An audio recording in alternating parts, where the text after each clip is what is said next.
Nagbabaga na ang higanteng kalan na ito pasado alas 10 ng umaga sa Melvin Jones.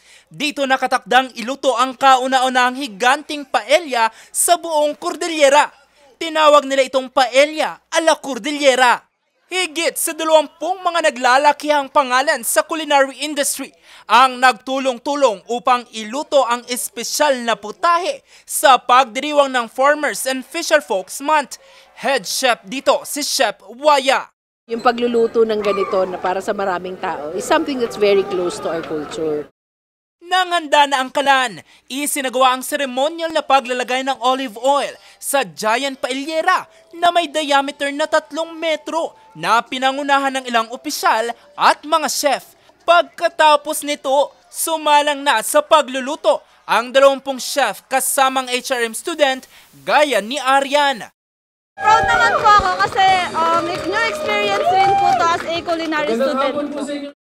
Pero hindi ito gaya ng tradisyonal na mixed paella na may halong seafood, karne at gulay na bersyon ng Espanya. Sa paella a la Cordillera kasi, ibinida ang highland vegetables gaya ng broccoli, cauliflower at iba pa. Hinaluan din ito ng 10 kilo ng pinunag o ang blood sausage ng Cordillera, kiniing o pinausukang karne, abra longganisa, native na manok at iba pa. Pero ang pinakamahalaga sa lahat, ang 70 kilo ng heirloom rice na chokang na mula pa sa probinsya ng Kalinga.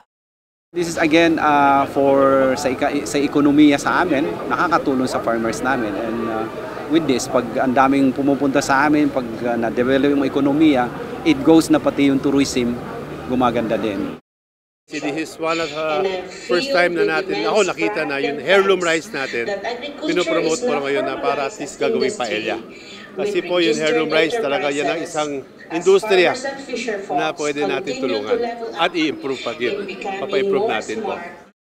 Pero bukod sa pagpapakita ng gastronomy tourism sa Cordillera, naging daan din ito para lubos na malaman at makita ng mga chef ang iba't ibang gulay na itinatanim at ibinebenta ng mga magsasaka. We went to other farms. We went to Atok, we went to Mount Data. Napakaganda, very good. At now, naintindihan na namin yung pagbaba. Grabe yung logistics ng gulay, tsaka yung paghihirap ng mga magsasaka natin.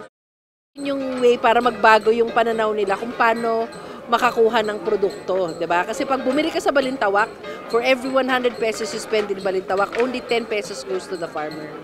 So that's actually where this conversation started. Samantala, blockbuster ang pila ng ihain na ang paella a la Cordillera sa Melvin Jones.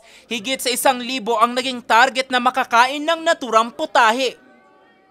Matapos nga ang higit sa 1.5 oras sa pagluluto nasa kamay na nga natin ang itinatawag na paella a la Cordillera kung saan ginamit nga ang chok ang rice na mula pa sa probinsya ng Kalinga at syempre hinaluan rin ito ng iba't ibang authentic Cordilleran dishes. Tara, tikim!